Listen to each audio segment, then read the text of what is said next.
good afternoon, everybody, for joining our kickoff event for this 4th annual Regional CTE Advisory Committee meeting. My name is Miguel Gutierrez. I am a project specialist here at IVROP. I will be helping to facilitate this meeting along with Maria. Hi, good afternoon. My name is Maria Pantoja. I'm also project coordinator here at IVROP, and I will be also facilitating this breakout session during the Q&A with the panel members. Thank you. And we would like to thank all of our CTE teachers for being here with us today. As usual, we are here to connect educators and students with our industry partners. And before we begin, I'd like to go over some housekeeping items. If you didn't register for this event, please feel free to do so after the meeting, just so that we can have your contact information to keep you updated on any future industry breakout sessions. To start, can you please introduce yourselves in the chat by writing your name, organization, and title if applicable. If you're able to, please feel free to rename yourself, including your organization and your display name, so that we know where everybody's coming from. Today we have a bit of a tight agenda, but we will do our best to remain on schedule and to respect your time. If you have any questions, please feel free to write them in the chat, and then at the end then at the end during our Q&A session, we'll be able to bring those up. Also, if any of our industry partners or teachers would like to participate answering any questions, go ahead and enter your name in the chat along with the word randomizer, and then we'll be able to include you guys into that session. We will be asking you to complete an evaluation for this industry session, so please take mental notes of any comments or feedback you would like to provide. We'll be adding the link in the chat in a bit in case you guys have to leave early. Again, if you haven't, please complete the industry survey to help us gather some industry data that helps the CTE programs input on how to better prepare their students. Without any further ado, we'll go ahead and start with Dr. H.L. Barner. He is a program manager of the J6 Information Operations from the Defense Logistical Agency. Dr. Barner?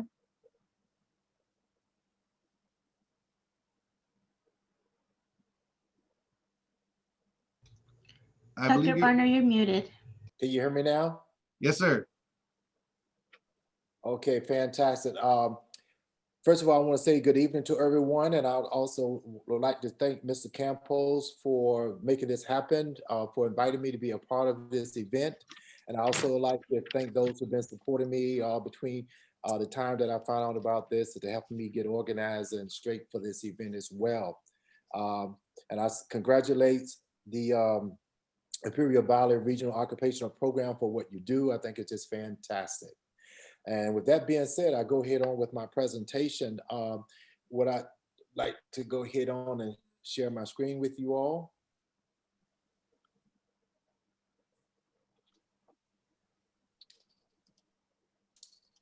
Let me know if you can see my screen. We can see it. We good? Yes, sir. Okay, give me 1 second here. I hit on the last slide and we're going to finish quick. Okay.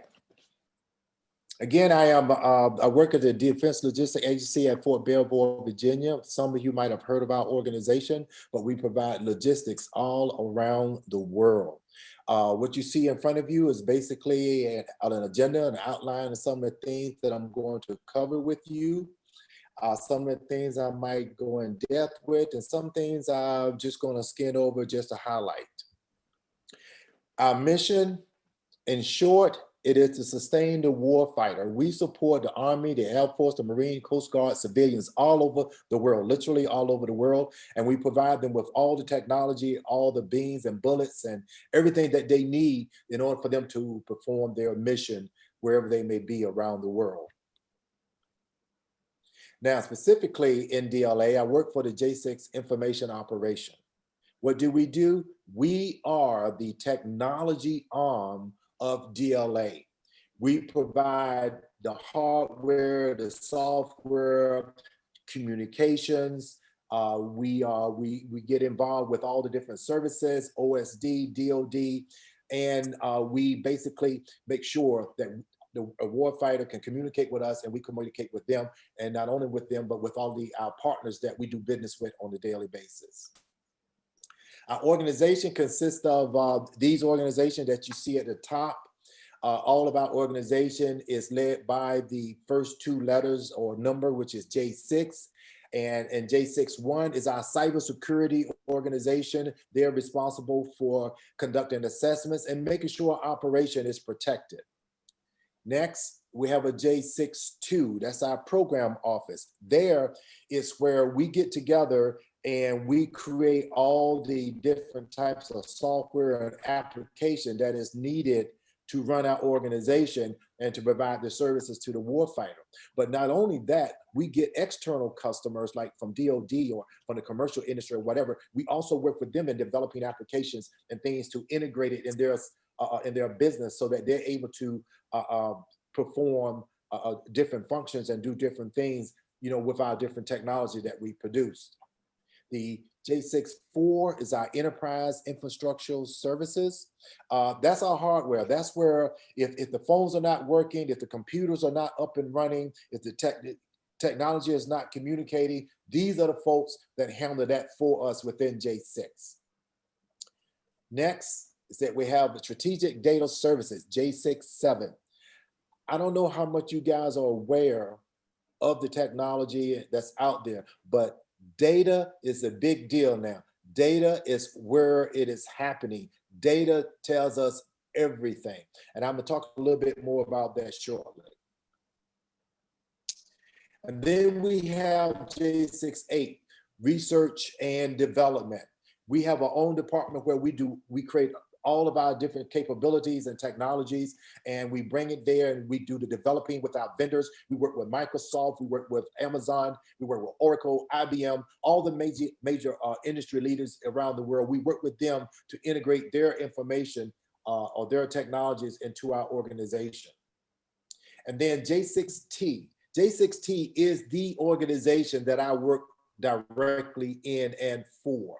That's strategic technology and investments. We promote technology standardization, awareness, competence. We do all the HR things to make sure that the organizations are taken care of. We put everything together for the entire organization. And then finally, we have J6X, customers experience. We want to know how the workforce, the warfighters, external customers, you know, how things are going. We want to know, are we doing a good job? Is it working for them? And what we can do to be better. Now we are transitioning. The big deal today is digital transformation. You must be involved in digital transformation. Every household, every home, every business is being touched today by digital transformation. And now is the time to engage and become a part of it. This is just a basic definition of digital transformation.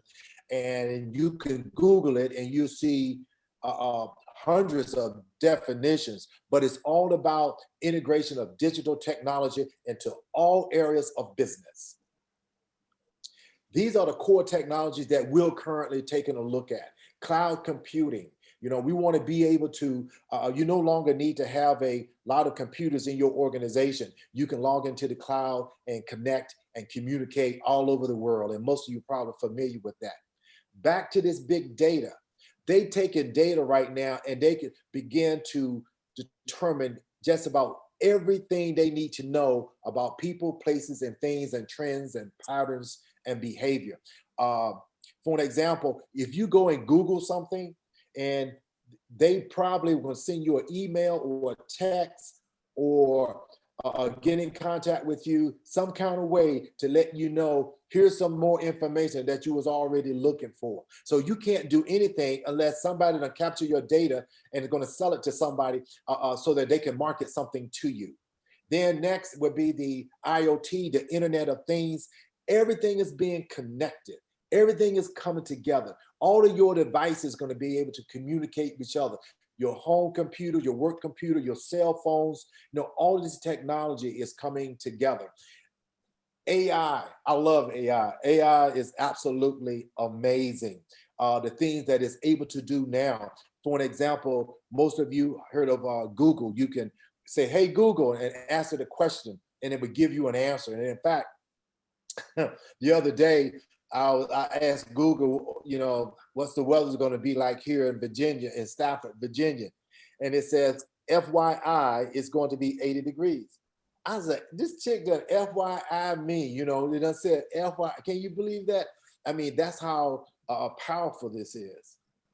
Now, what are we doing now? The first thing that we have to do as we expand and access new technology, we have to provide education and training to the workforce.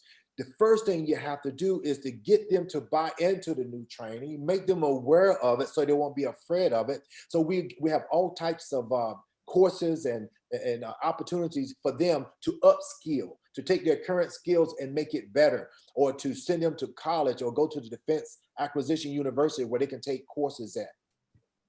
And also, as far as professional development, we use these vehicles here to help them grow and to be informed about what's going on. The J6 Connect to Connect program is a monthly call that I host to bring on guest speakers for the workforce to listen to. And we got thousands of guest employees that are virtual all around the world, and they can call in and listen in to experts to talk about different topics. The Masterminds Mentoring Program, that is about connecting people with other people to guide them, to help them learn about different things and to help them guide their careers. And then Expire, Connect, and Learn. This program right here is totally designed to allow people to rotate inside the organization to go learn what other people are doing. So we're getting people to network within the organization together.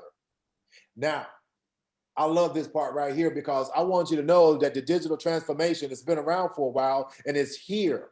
I mean, look at Uber. Uber is a disruptive technology that has changed about taxi cab. Taxi cab drivers don't like Uber.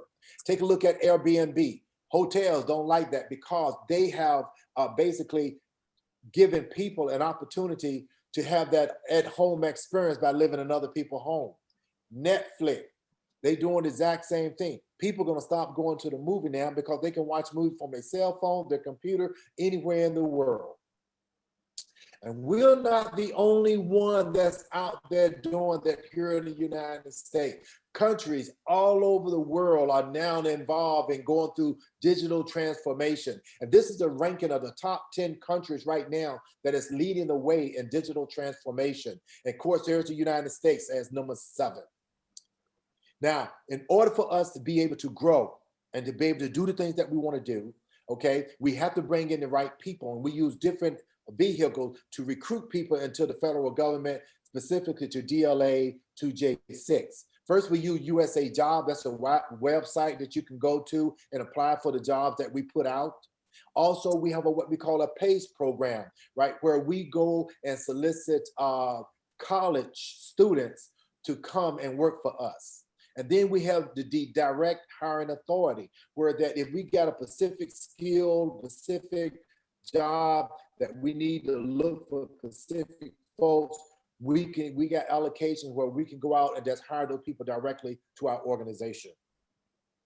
And the last thing I want to talk about is the fact that also being involved in the military, in the government, we have military vehicles where that you can join the military, get this type of training.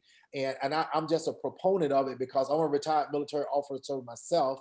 My wife went to the college ROTC. My daughter is currently in the high school ROTC. And then you can come in as an enlisted person, go to officer candidate school. That's the route I went. And you can go to United States Military Academy. And this is what I like about it, folks. It's free. It is one of the best kept secrets in the United States today. This is a D1 school, Ivy League, top education. They got the best cybersecurity training there, and it's absolutely free. All you have to do is to meet the qualifications, and you're there. It's all paid for, plus you get a salary while you're going. And I have that in bold and bigger letters because my son is a graduate of West Point, and he's a lieutenant right now, stationed in Fort Hood, Texas. And of course, you know, you got the Naval Academy, the Air Force Academy, and the Coast Guard. But we're one big family, and that's another opportunity that's available to young folks today. So with that being said, right, you can contact me for additional information, and I can see some things that you might be interested in. And please reach out, because that's why I'm here. And believe me, we want to connect with you as well. And with that being said, I think I have a couple of minutes to see if anyone have any questions.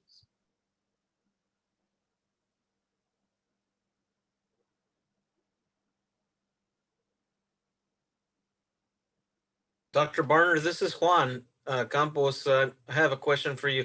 When we first met, you were telling me a little bit about how you were already ready for COVID because you were working from. Can you share a little bit about that? About how that transition? Absolutely. We do virtual work. As you can see my background, I'm in my home office, and prior to the COVID hitting, J6 has implemented teleworking. Now, you all probably familiar with that term, where you can work from home, or you can work remotely at a facility of a government facility that's close to your home, and you can also work remotely in another state, anywhere in the United States, you know, as long as you get approval and you have all the necessary tools and things to connect. So therefore, we were already in that mode, and when the COVID hit, 80% of the J6 workforce was already used to teleworking. So we had all the tools, our computers, we got everything here ready to work. So I didn't have to make any adjustments, you know, because I was already working from home 4 days a week. So now I'm just home every day, right? And our entire organization is like that. But we are making some new adjustments, because what we need to do also, there are people who were not necessarily embracing telework. Believe it or not, there are people who do not want to work from home. So therefore, we had to accommodate them and to assist them in making that transition of being able to work from home because of the COVID. Any other questions?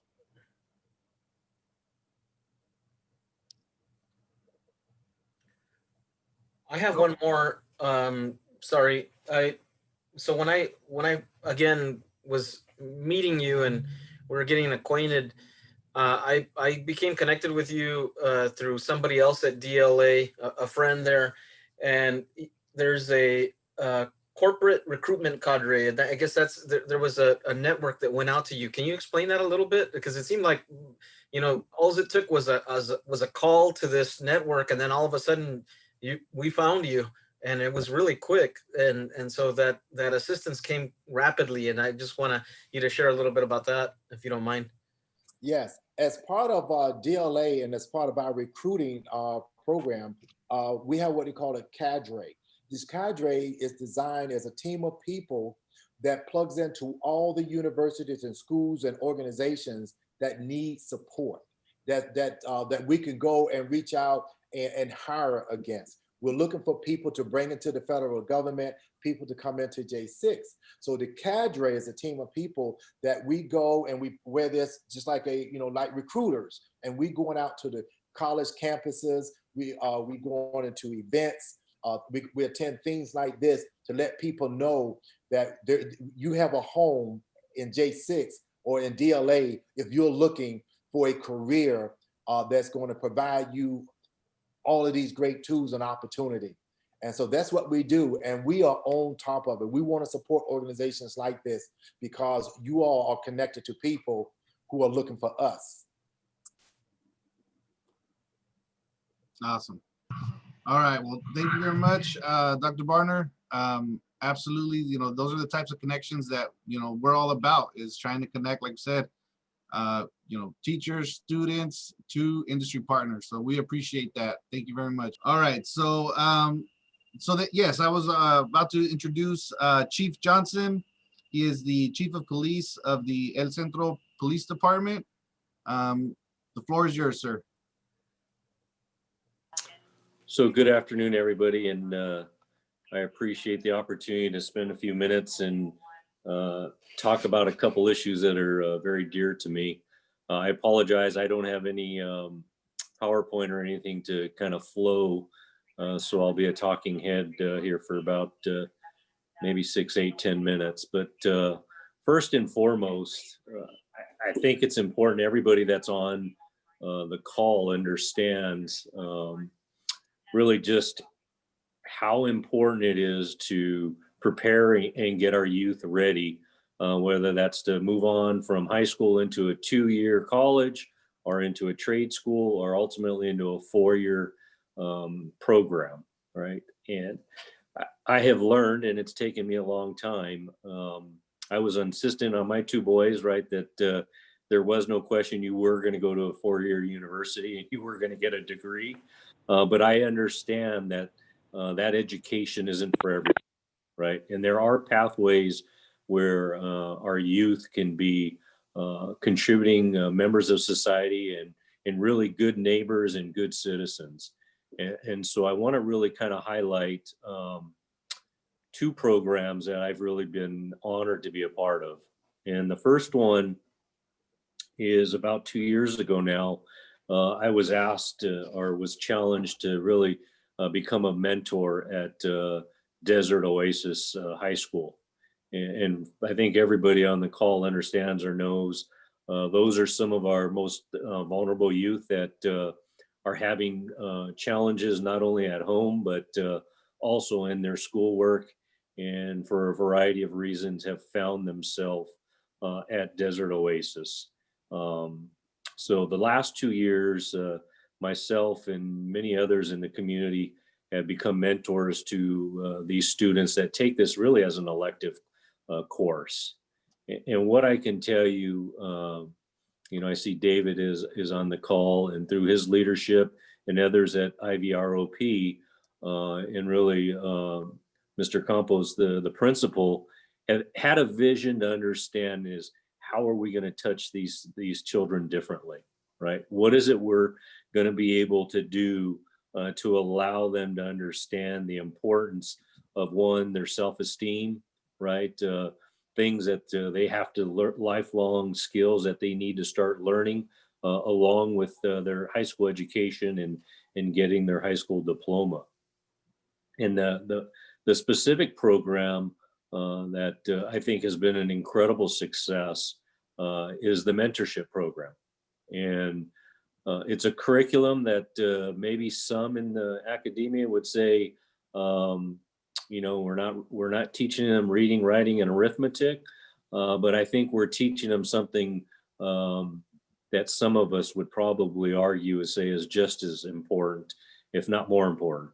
And that's some of those lifelong skills of really what it's going to take to become independent, to thrive in the business world, whatever that ends up being.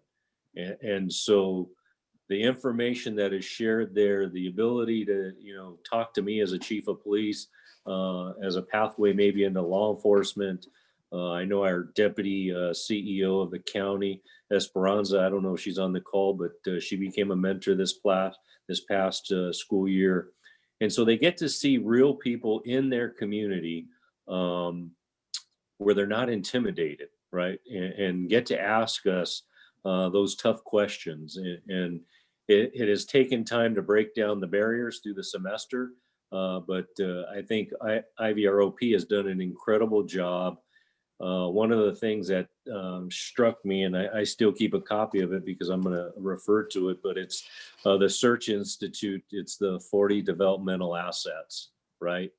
And it's talking about the assets of within your family, empowerment, boundaries, expectations, constructive use of time, commitment to learning, positive values, social competencies, and positive identity, right? All the things that bring about what makes me so excited to be a part of the mentorship program is seeing young students that are very defensive in the first couple of weeks, because I always go in uniform, and one of my former deputy chief, now reserve officer, Alvaro Ramirez, right? He comes in uniform as well at times.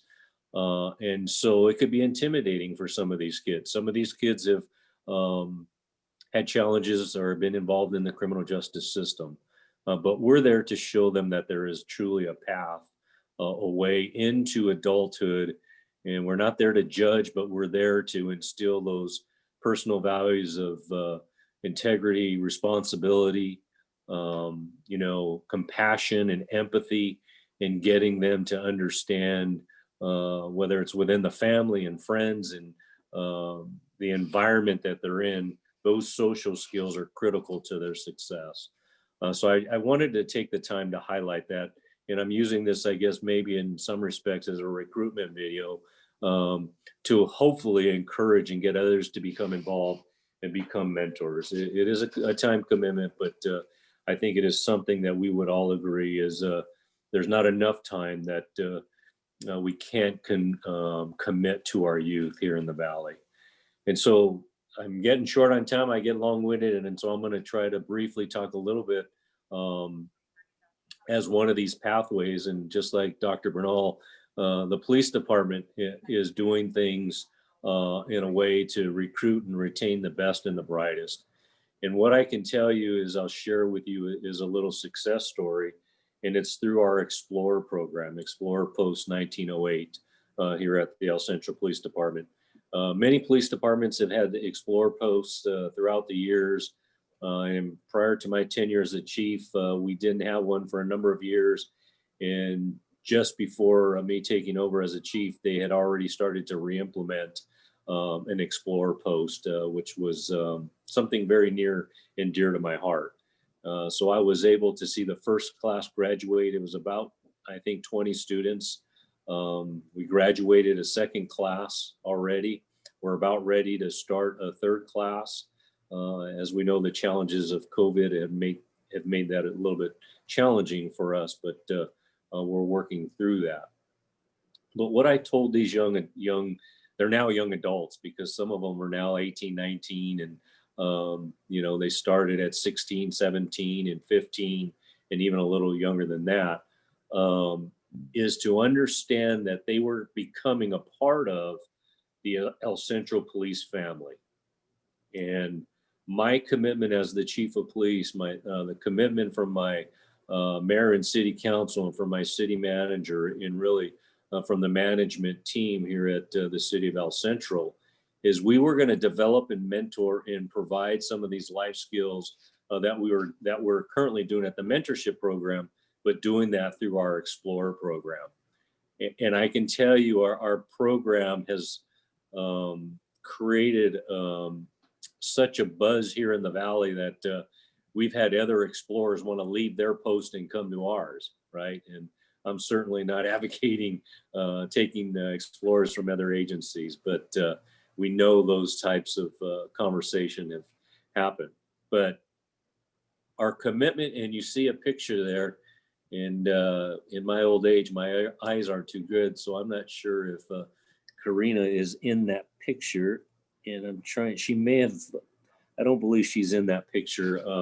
That was at the toy Christmas toy drive. She might have already been in the Army Reserve Academy when that picture was taken, but she graduated from high school. She joined the Army Reserves, went off to boot camp, graduated as a military police officer, and we hired her. She is the first explorer that we hired out of this original post as a community service officer. So we've demonstrated our commitment and our values of really wanting to develop our youth. And what I tell them all the time is, look, I hope some of you come into the profession of law enforcement, but really at the end of the day, some of you are going to be doctors, nurses, attorneys, dentists. But all I care for is you become a good neighbor, a good resident, and a good citizen with the values that we all hold dearly. And so I believe these two programs are something that we can highlight here in the community, here in the Valley, that are paying dividends to us already. Karina is that first example. In fact, we're going through selection process right now for dispatcher and another CSO position. So I'm looking forward for us to continue as we develop our youth and have a pathway for them, understanding that education is important, and we challenge them to continue their formal education, and we'll support them in that, and then allow them really those skills to be successful in the job market here in the Imperial Valley. So with that, I know I went over a little bit, but thank you, and those are my remarks. Thank you. Thank you, Chief Johnson. I think we could all relate to the idea or the concept of having a mentor, somebody that kind of helped us all along the way.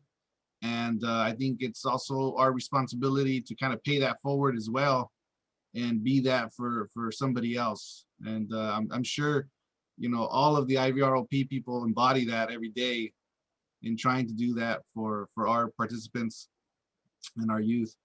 With that, I would like to go ahead and pass it on to Maria so that she can facilitate the Q&A for the panel members.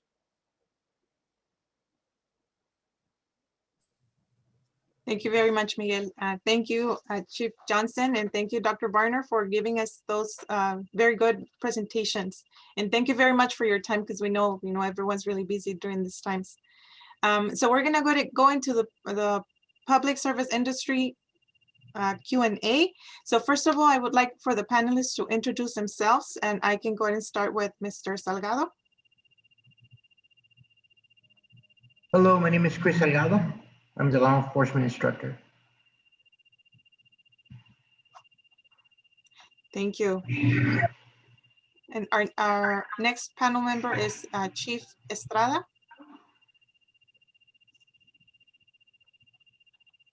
Hi, I'm County Fire Chief and OAS Coordinator, and I'm also the Fire Technology Director for Imperial Valley College.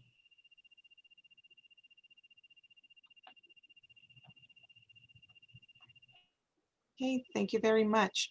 And with that, I'll go ahead and get started with the first question for Mr. Salgado. And the first question is, what kind of skills do you look for or recommend employees have while working within this public service industry?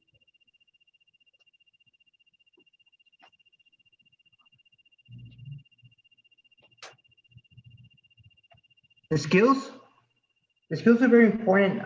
So just like education.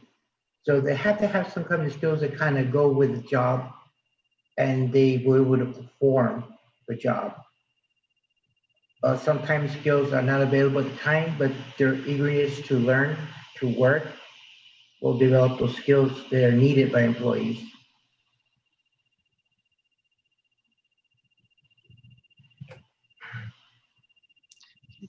Thank you, Mr. Salgado. Okay, Chief Estrada, would you like to respond to the question? Sure. So what we look for the fire industry is individuals, which I meet are students, because we meet them at the college level. And actually before that, we meet them at the high school level for the fire science ROP. So we have the best of all three worlds: the high school, which our instructors are from Imperial County Fire, and then the college, which most of the instructors are Imperial County Fire. But with that, I would like to say that when we talk to these students, what we're looking for is high integrity, professionalism, that they have the ethical and moral character to be able to be a firefighter, because in our industry, as you already know, we respond to the community, to their homes. So that's of the utmost importance, number one. Number two, we're also looking for those individuals that have the IQ, a high IQ in the sense of not only from a testing standpoint, but also from a common sense standpoint, because they're always influx at calls. There's no two calls that are the same, even though they have all the training in the world. Things change. So we look for that. And we also look for something Chief Johnson was, I'd like to echo what he was saying about being a good neighbor. A lot of times we have people or students with high IQs, but they're just not good. They're not good people. So we're looking for genuine good people with good manners that could be of service to the community as a whole.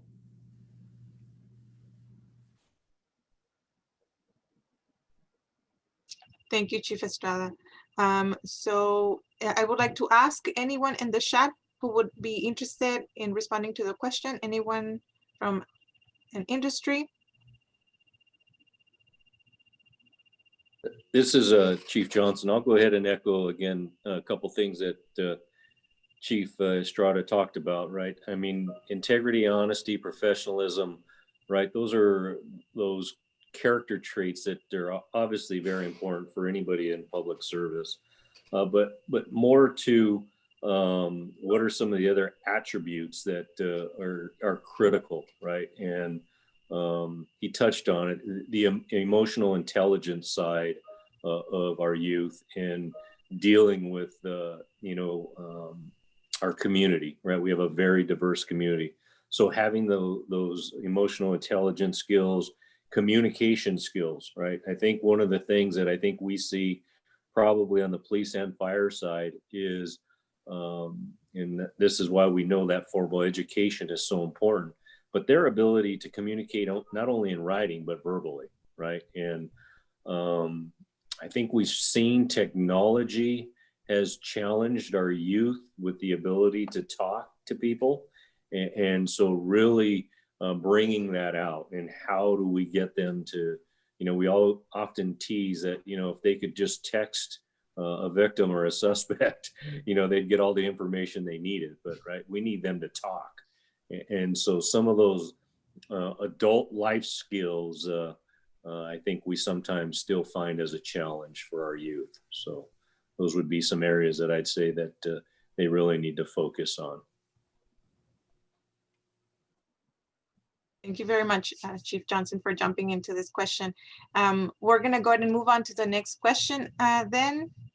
See. And question number 2 is, based on your research and firsthand experience, what are the local job opportunities within your industry and the entry-level wages for this position? I'll go ahead and start with Mr. Salgado.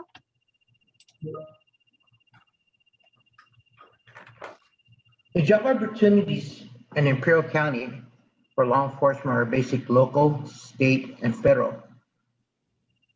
They are totally different how they apply the law and what their jobs consist of doing. Majority of people that I spoke to and they understand that they actually follow footsteps of family members. The family member works at the correctional department, then usually they'll follow that path at the same. But most people do look at the opportunities of wages. Some wages are better than others, but then they also go and compare benefits also.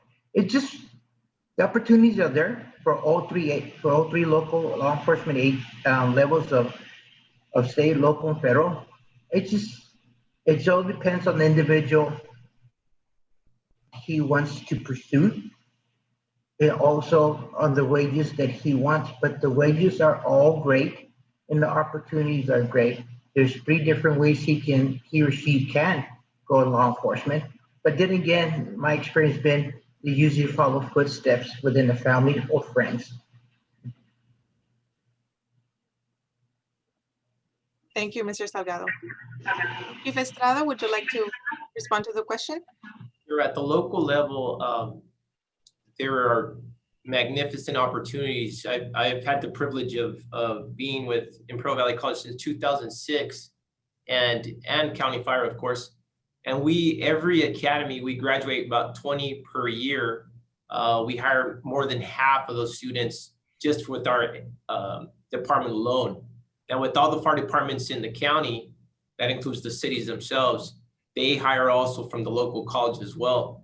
So over the last, 10 plus years, you're looking at a plus 100 that have been employed here in the Imperial County from a fire industry standpoint. Now across the state, it's very diverse in terms of pay. I have a brother who works for LA City Fire, he makes top dollar. San Diego, different wage too, but here they vary from city to city. Some start a little bit over, $2 over the minimum wage. But then you get into those full-time positions where you can start at, $22, $25 an hour. So it's very diverse in terms of entry-level wages. But once again, the opportunities have been, I can literally say the data that I have at least shows that the jobs opportunities here have been excellent for the students. Thank you, Chief Estrada. Chief Johnson, would you like to add anything to this question? No, I would just quickly add that, recruitment has been very challenging for law enforcement across the nation. And I'm really looking towards, we have hired people from outside the Valley. I don't particularly care to do that because I want to hire people from our community. And so that's why the Explore program and, going out to the college and talking to the students is so important, to let them know that we value them. Yes, they're going to make a little bit less, but they still have a good wage and with pay and benefits for both the El Centro City Fire and Police Department. And so we're constantly recruiting, and we do compete with the state and our federal partners because they do pay a little bit more. But each one has its plus and minuses, right? There are different types of policing. So it really comes down to what it is on an individual basis of what it is you really want to do. Thank you, Chief Johnson. Okay, we'll go ahead and move on to the next question. And question number 3 is, what current or future trends do you see emerging within your field? Mr. Salgado?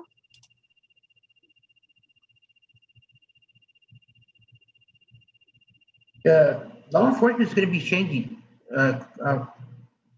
because of a political climate, the way people see law enforcement and the things that we have seen in TV. It's going to change. We might have more cameras on the vehicles, more body cameras on people, maybe even cameras, officers wearing safety glasses and having cameras on so they can see more than the body camera.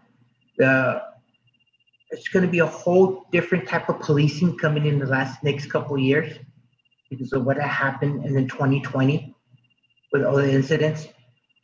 It's going to change everything how we perceive a police officer in the future. It's going to be difficult, it's going to be challenging, but it will be rewarding at the same time for those officers. Thank you, Mr. Salgado. Chief Estrada? I think for us, current come to mind, and one's not so current, but it goes without saying, education. It's the more the years pass, the more competitive it gets to get hired with fire industry. I'm sure it's the same with law. Whereas 20 years, 30 years ago, that wasn't the case. An associate was like a master's degree. Now we're looking at that higher education, even at bachelor's degree over associates to hire a lot of these new kids. But a lot of them come with a lot of education nowadays. The second thing that we see, which is not a current, but it's a recurring trend as well, is the rise in terrorism. All of our firefighters have been issued, they have bulletproof vests on them. So when we respond to calls that are domestic violent in nature or terrorism in nature, they're required to wear them. So we see those two trends at this moment. Thank you, Chief Estrada. Anything you would like to add, Chief Johnson? Well, I would agree. Law enforcement 2020 has been a challenge for us nationally, just merely from a recruitment and a retention standpoint, right? Whenever the economy is doing well, we see a lull in our recruitment efforts. And so that will continue to be a challenge with us. This national narrative, though important, I think it's equally important to really voice and understand and appreciate that I think the El Centro Police Department and really all the local law enforcement agencies here in the Valley have done an incredible job of that engagement with the community. I like to highlight and brag. We've had 3 Black Lives Matter protests here in the Valley. Not one incident of violence, not one incident of vandalism. And it was a peaceful protest of people exercising their First Amendment right. And I think that goes to the core and the culture of who we are as a people, and that openness and that transparency. So yes, policing will change. There will be some challenges, but I think we have taken the approach that community engagement, community policing, and transparency and openness is the key to our success and the ingredient that ensures public confidence and trust in their police department. So we will continue with that discussion. We will make strides to make our profession better, right? That's what we're all about, right? Quality through continuous improvement. And that starts with formal education. I agree with Chief Estrada. If you want to be a sergeant of police, you have to have a bachelor's degree. You know, if you're going to go beyond a first line supervisor, you better plan on getting your master's degree, because the competition is, everybody understands a master's degree today is almost like a bachelor's, you know, probably 30 years ago when I got into the profession. So that ability to continue to develop and become a lifelong learner, and ensure that your profession, not only law enforcement, but fire, whatever it is we're continuing to evolve and grow and get better in instilling best practices in our profession. Thank you, Chief Johnson. Okay, we'll go to the next question.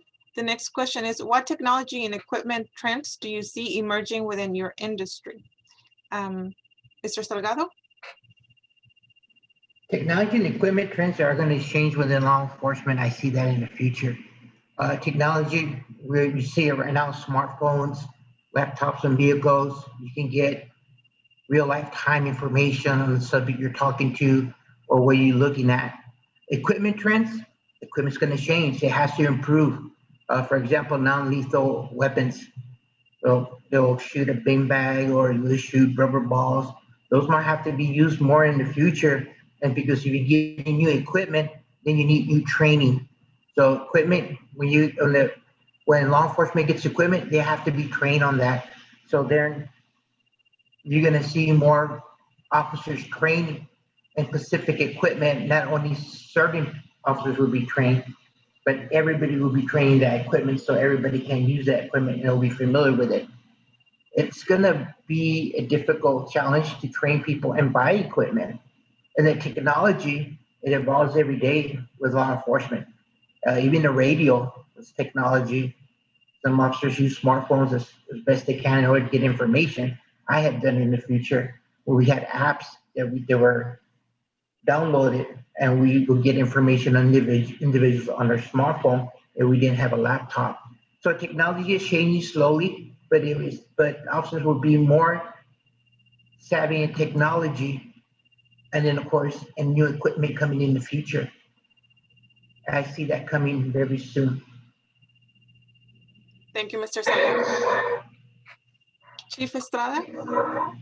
For fire, there's innovations in technology that are just utterly fascinating right now coming to the industry. You have robots that extinguish fires that are put within houses. You have types of thermal imaging that currently right now, the way we use thermal imagers is with our hand, but now they're coming with face piece that we use for our masks, for our SCBAs, which is something that's going to make the firefighter safer. So we see an emergent trend of high safety in both the equipment, but also the type of gear that we wear. A lot of innovation. Thank you, Chief Estrada. Anything you would like to add, Chief Johnson? No, I would agree with the others. Technology and equipment is evolving so quickly. the challenge is always going to be is cost, right?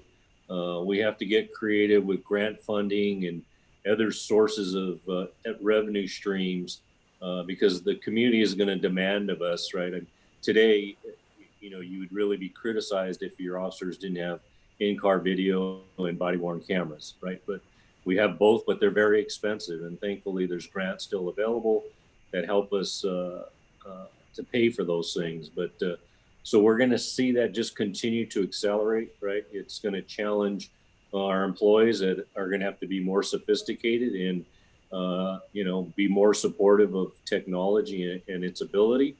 But then you have the balance of community support and trust, right? So we just recently are proposing and did a presentation to City Council about a UAV system, or what is commonly referred to as drones, right?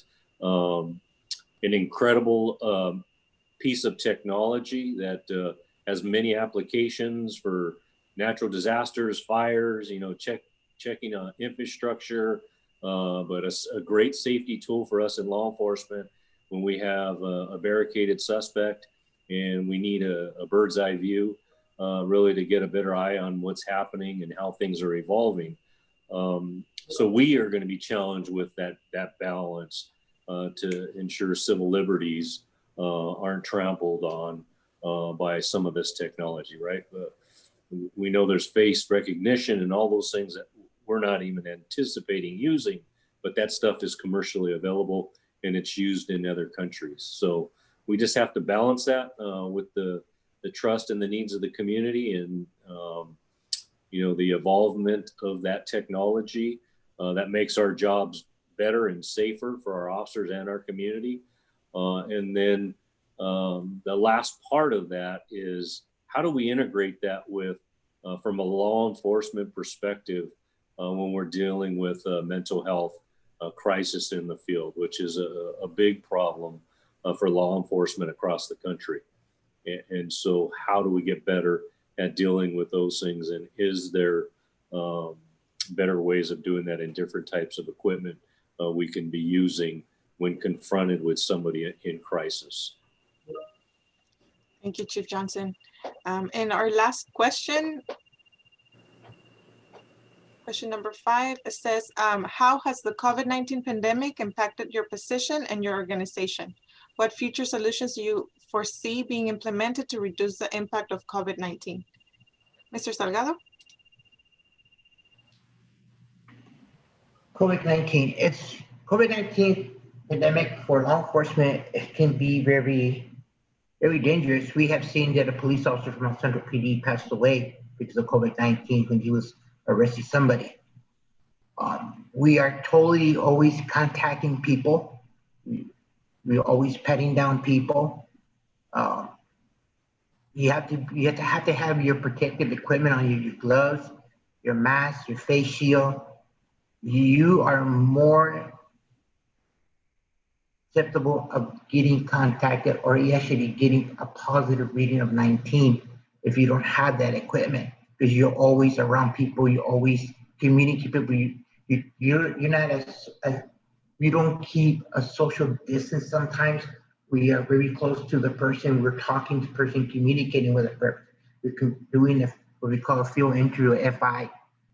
So we're close because we're talking, we're not at a social distance. So a police officer or any officer, whether it be state, local, or federal, they're always close to talking to the individuals. So we have to be wearing equipment all the time, the mask, the steel, gloves, everything else.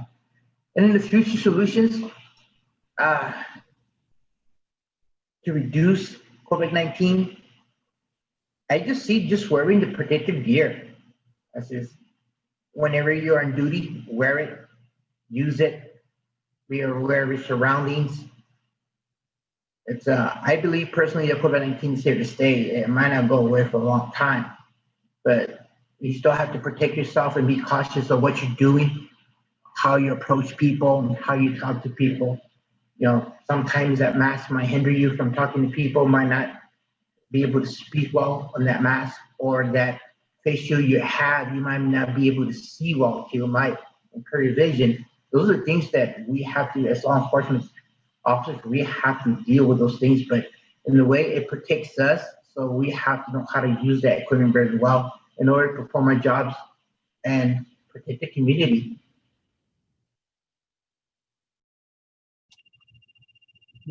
Thank you, Mr. Salgado.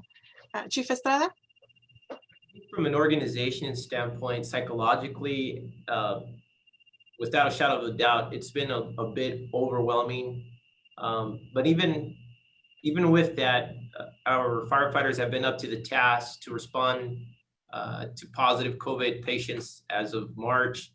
You know, these are folks that are used to going into burning buildings and all kinds of you know, traffic accident, gruesome stuff. They're used to seeing all this stuff, but this was a little bit different for them, knowing it's a world pandemic and the way it impacted, but not only the people they're responding to, but also the people they're around, their friends, their families. So in that sense, it was psychologically taxing. And, you know, I got most of the complaints and concerns, and to see some of our public safety partners also go through a lot of there was mention of the police officer who passed away. That was devastating. When you hear that, fear grows within agencies that are used to responding to chaos. I mean, we respond to tuberculosis, to hepatitis type calls, and this is very dangerous as well. But COVID has impacted us a bit differently. Your question says, what future solutions do you foresee being implemented? I think just continuity in what we're doing in terms of safety, wearing our PPE, as was mentioned, the social distancing, but also giving and having a standard message out there. I think there was a lot of confusion that was coming in from initially from the state and some of the bigger organizations, CDC and WHO. I think our county was like 2 months after the fact we started wearing face masks or face coverings, whereas other counties had already implemented that kind of thing. But I think now, after all these months, there's a more sense of calm as to what we're doing, how we're doing it, but we're always continually monitoring and on alert on a day-to-day basis. Even more so now, you know, we tell our department, don't get complacent. You know, every call they're using all the precautions, whether there's, you know, COVID-like symptoms or not. That's just the standard. So, but we look also for the wellness of our department as well. You know, a lot of them didn't take a lot of time off during the heavier months, and now we've seen them. You know, we've given them the time off that they needed to be with their families. But there is that fear and that common denominator that affects all of us, that we just have to be diligent and responsible, but at the same time committed to the communities that we serve. Thank you, Chief Estrada. Chief Johnson? Yeah, I would just, you know, first, in loving memory of Efren Coronel, you know, was the officer we lost due to COVID-19. And, you know, his memory is a man that put service before self, right? And that's what public safety professionals, regardless, police, fire, EMS, that's what we do. And he lived that, and tragically took his life doing it. But it's key, right? We can't be complacent. We have to understand that, you know, as the chief and really everybody, my message is always, we can't get complacent. We got to use our PPEs. You know, there's a lot of, there has been a lot of stress and anxiety, but as we're learning more and seeing that if we protect ourselves with our PPEs and we follow the safety protocols, we could do a pretty good job of protecting ourselves from catching the virus. But we have to, for the sake of our employees and the public we serve, right, is to continue to look and evaluate and ensure that we are employing the best strategies that are known based on science to potentially, you know, minimize that risk as best as possible before, you know, hopefully a vaccine is here. And, you know, it's expensive, right? The county and each city is spending a lot of money to ensure the safety of our employees, as we should. But we got to continue to do that because our workforce, most importantly, needs to know that we value them as an employee, and we're doing everything in our power to ensure their safety. So we can't let up on it as it relates to COVID-19. Thank you very much, Chief Johnson. At this time, I do want to thank the panel for taking the time and responding to these questions. You know, this information is very important, especially during this time, as you have mentioned. And I'll go ahead and pass it over to Adriana.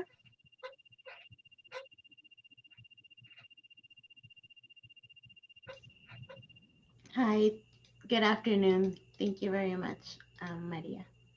If you can please share the website, Jessica. Thank you. So my name is Adriana Hernandez. I am the Program Manager for Educational Services here at IVROP. I just want to remind you about our regional CTE advisory site. The link will be added in the chat. Feel free to visit to get up-to-date information. We have the recordings from previous sessions in case you missed the general session or our health industry breakout session last week.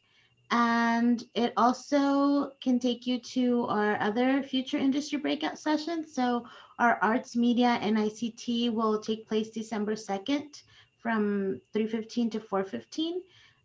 Also, a few reminders in the chat. You'll also find our session evaluation, and please complete it at your earliest convenience because these help us improve these and other advisory sessions that we have. If you haven't completed the industry survey, please do so because that gives CTE programs industry input on how to better prepare their students for the workforce. And before we adjourn the meeting and open it up for additional questions, I'd like to take a moment to thank Juan Campos, our Educational Services Coordinator, on behalf of our Superintendent, Edward Oberfeld, and our facilitators for today, Maria Pantoja and Miguel Gutierrez, as well as our team working behind the scenes, Jessica Reyes and David Blanco, for all the planning and work that they did. Thank you to teachers who are here with us, students, industry members, and all attendees. So once again, thanks, and I'll open it back up to Maria and Miguel. Okay, so essentially at this point, if anybody has any questions, feel free to chime in either through the chat or go ahead and unmute and voice any questions you might have. Mr. Salgado, can you just briefly tell us your background, because it's a I don't think you mentioned it, and it's such a expansive background that you have. Just briefly, if you could just let us know your resume. My background, I was born and raised here in Calechico. Went to Calechico High School. I graduated in '82. I joined the military. I was only 17 years old when I joined the military. I did 4 years. I did 2 years in Alaska and 2 years in Fort Campbell, Kentucky with 101st. I decided to get out. I was only 21 when I got out. 6 months later, I got hired with Legacy INS. I worked at the facility at 1115 North Imperial Avenue, which was the detention center for illegal aliens. I worked there for 14 years.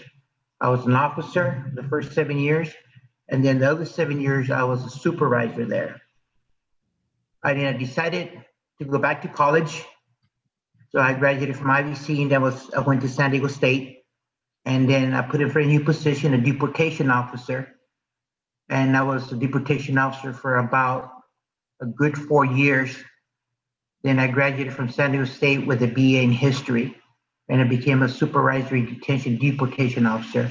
And I did that all the way to the current. I did that position till 2018 when I retired in November. I did that. As a supervisor detention deportation, I imagine I supervised a variety of officers depending on the unit. I was supervising the majority of the unit I did was fugitive operations in Imperial County. My area of operation was all the way to Acatillo, Yuma, and all the way to Coachella Valley. It was only 6 officers. We will make arrests averaging from 3 arrests to 6 arrests a week, traveling all over the Imperial County looking for criminal aliens. Then I was in charge of the 2 prisons where we had officers conducting interviews at the 2 prisons, determining any lids. And most majority of them were already deported once, so we would do the paperwork again and have them re-deported again. I did that for about 2 years. I managed a detained docket and non-detained docket. I was a farm instructor for about 12 years. Just before I got out, a couple of years before I got out, I got my MBA at University of Phoenix. My last 3 years with ICE, I worked with Homeland Security Investigation. I was detailed to the BEST unit located at the Law Enforcement Coordination Center. I was there for 3 years. We did variety of things which I still cannot talk about, but they had to do late nights, long days, and a lot of rest. So I have about 31 years of law enforcement experience. I also did the California National Guard for about 20 years, so I have about 25 years of military experience. And sometimes I feel more qualified sometimes. Some people tell me that because of everything I have done. But I'm happy to be here. I'm ready to go. And hopefully my experience and my education will drive students, actually young kids, to a willingness to become a law enforcement officer, either state or local federal, either here or someplace else, to fulfill the dreams of being a peace officer and helping the community. Thank you. Thank you, Mr. Salgado. I think that that transitions from Chief Johnson's point of the mentorship. A lot of times the youth really need to see and meet the people that are in the positions that they could aspire to, to know that it can be done. It is done, it's just something that you got to set your mind to. Also have the right mentorship to help you along the way, to show you the way, to build those memories. It's very important. So, if no other questions, we'll be able to go ahead and call it a day. We would like to thank all of our speakers, Dr. Barner, Chief Johnson, Chief Estrada, and Mr. Salgado. All of you guys, we really appreciate you guys imparting all of that knowledge that you guys have onto all of us and everybody that was here today. So we thank you guys very much. We appreciate your time. And if nothing else, then I think that we'll call it a day. Pleasure. Thank you. Thank you. Have a good evening. Thank you, everybody. Have a good day. Thank you.